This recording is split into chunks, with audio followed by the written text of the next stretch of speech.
Sinabi ni Pangulong Ferdinand Marcos Jr. na habang mas maraming indibidwal ang lumalabas upang magpatotoo tungkol sa mga umano'y ilegal na aktibidad ng Philippine Offshore Gaming Operators, POGOs, mas lumalakas ang kakayahan ng gobyerno sa pagbuo ng mga kaso laban sa kanila. Sa isang panayam noong Oktubre 11 sa Laos, sinabi ni Marcos na ang pagdami ng mga testigong lumalabas ay bahagi ng natural evolution ng investigasyon.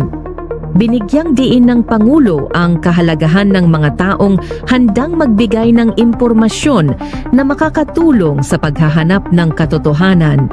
Kumpirmado rin niya na may mga kaso na isinampalaban sa POGOs at marami pang isasampa sa hinaharap.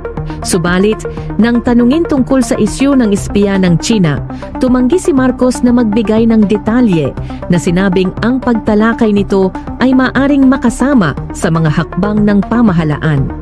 Si dating Bamban Mayor Alice Guo, na sangkot din sa mga POGO operations, ay nahaharap sa kasong qualified trafficking sa Department of Justice.